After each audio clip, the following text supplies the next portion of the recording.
Hey guys, welcome back. So now we're jumping back into Thor. And man, I hope you guys been keeping up with Venom, because there's a lot that happens in this issue that'll make a lot more sense with how it connects to Al Ewing in Ram V's Venom. Because this moment is a huge milestone in connection to Thor's fate, as well as a bit of a teaser for Eddie's future and past. So with that said, let's get into it. But first, if you're new to the channel, be sure to subscribe to catch the spills every week. And don't forget to hit that bell up top so we can squad up in the comments for the first hour.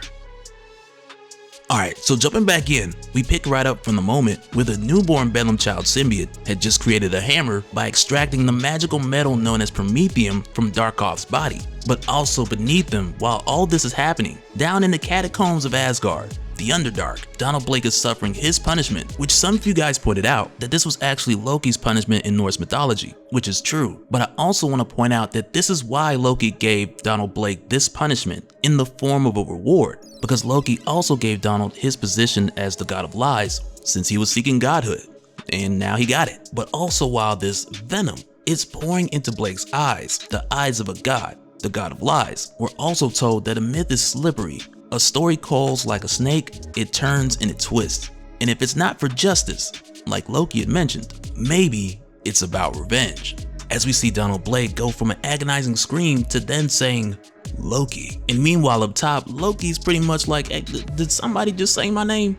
But it's here with this newborn symbiote who has possessed Darkov, he more or less marvels at his own creation, which is this hammer that was crafted from promethium, the mystical metal from Limbo's heart, that the child symbiote had extracted from Darkov's bones. And it's here where we discover that the name of this hammer is Helnir. And with seeing this, Odin tells Thor that he doesn't need any tricks with his father at his side, for he's the way, the wrath, and the weapon. And with Thor hearing this, he readies his hammer to use the cold fury of the storm to awaken Darkov and get him to his senses. But it's here where Eddie tells Thor again that he's not dealing with Darkov, he's dealing with the child symbiote, who's really more or less taking his first steps and learning from every move that it sees others make. And whatever Thor does, he's gonna throw it right back at him. And as soon as Eddie says this, the child symbiote lifts Helnir, and it mimics the attack that Thor used with Mjolnir to separate him and Eddie in the last issue. But with this attack from Helnir, instead of it being lightning, which wouldn't harm Thor unless you're playing Marvel's Avengers or watching Thor Ragnarok, this strike comes off as more of a fire lightning that burns Thor like the fires of hell. And when this happens, Thor admits that it hurts, but Odin tells him, boy, you ain't done yet.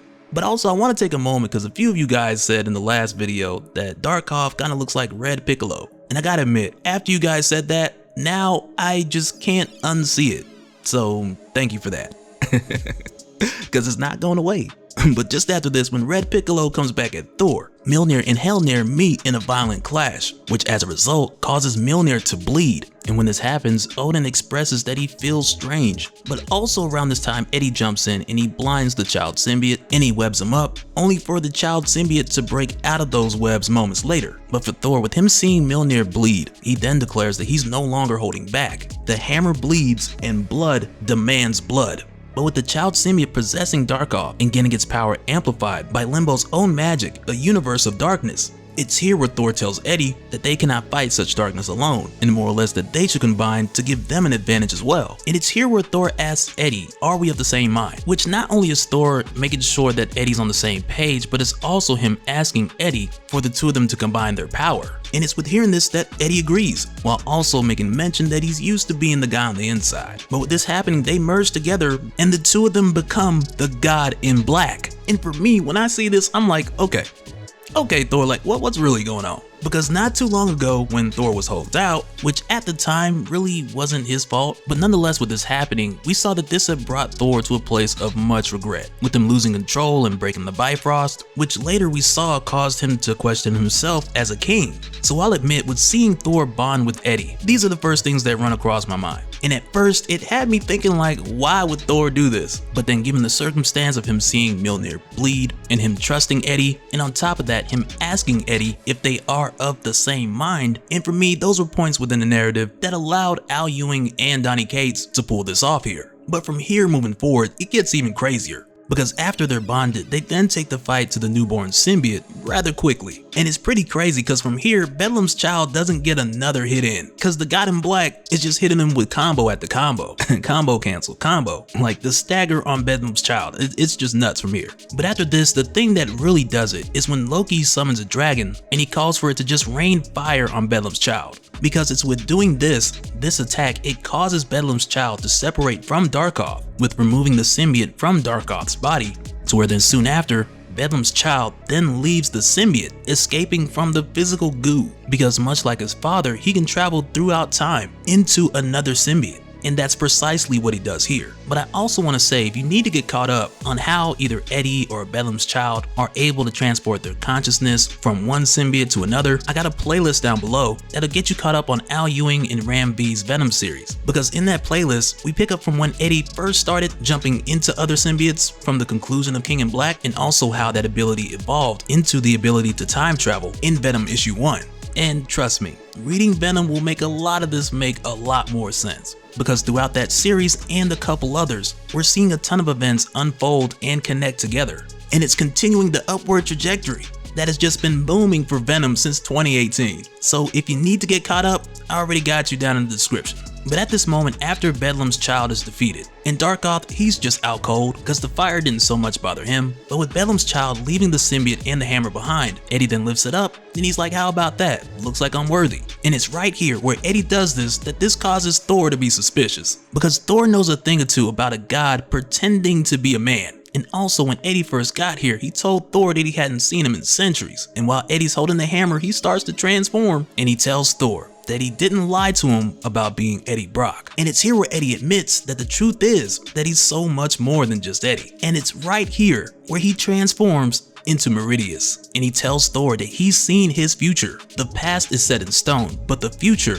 it can be changed. And he goes on to say that he knows that Thor has seen his future. He knows Thor has seen his fate. And he asks Thor, if you can turn back what is to come, wouldn't you at least try? And so of course with hearing this, we know that this is yet another reference to the vision of Thor's death that has been haunting him since issue 6 at the conclusion of the Devourer King, which we've seen come back to him time and time again, even going into God of Hammers. And this time around, I'll admit, it started to make me a bit more curious about the black gauntlet that Thanos is wearing, and some of our early predictions about it being connected to a symbiote. Like, I'm starting to think that there's some validity there. And with everything that's happening now, we may even find that that gauntlet was made out of Promethium, which now would make even more sense. And on top of that, because this picture is saying so many more things now, but on top of that, with us seeing Eddie in the background with the rest of these zombies, there's just so much more potential now for how that story can actually unfold. Like, I'm beyond excited to see how that goes down. Sorry, Thor. But with Thor responding to Meridius saying that that decision depends on what it would cost the people he loves. And this response just causes Meridius to lash out and attack him with Helnir. And after doing so, he tells Thor that he'll be absorbing the hammer and the power because Promethium is an element of darkness, much like symbiote matter. And he tells Thor that all he has to do from here is just let him go about his business. And from here, Sif asks if she can bring backup, Loki suggests that Thor should let him go and get 2 birds with 1 stone, and even Odin chimes in saying that the clash earlier caught him off guard, and he asks Thor to swing one more time to let him get another hit. But his hero Meridius tells Thor to take heed to Loki, because Thor's already felt the power of Helnir. But in this moment, Thor, he says no to everyone. Because yes, it's true, he's felt the power of Helnir, but it's here where Thor says that he's more than a hammer. And to Meridius, the King in Black, if he is a god as well as a king, he now faces the King of Gods, the All-Father of Asgard, in the full measure of his birthright. And with that said, Thor then gives Meridius a taste of the All-Father Thor Force, which from there causes Meridius to admit that here and now, Thor won. And with saying this, Meridius then starts to escape through time. But just before he leaves, he asks Thor, I wonder what you have won. To where then Thor responds to Meridius, that's for the future to tell us when it comes. But with Meridius leaving this symbiote behind, the symbiote falls to the ground, leaving a puddle, but then that puddle starts to seep into the ground until it completely disappears. And when we follow that symbiote, we find that it's made its way down to the catacombs, the Underdark of Asgard. And it's here where this symbiote drips into the venom-filled eyes of Donald Blake. And now below Asgard, there's a serpent. And so now here's the thing. with the way that this whole time travel thing is set up. Because even though we were told that Bedlam's child had left this goo and made its escape throughout time, which is a trick that he picked up from his father, but even with that being the case, with this symbiote goo making its way down to Donald Blake, we could possibly see Bedlam's child return back to this time. And if not him, then possibly Bedlam or Meridius, because it's justifiable that any one of them would want revenge, just like Donald Blake. With Blake having hatred for Loki, in addition to the other Kings and Blacks, as well as the Prince, all having hatred for Thor.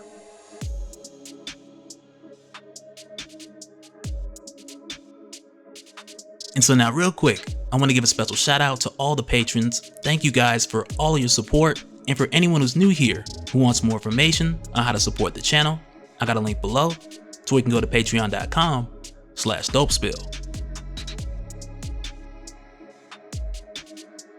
But that'll do it for this one, guys. Let me know your thoughts down in the comments below, and we'll do it again on the next one.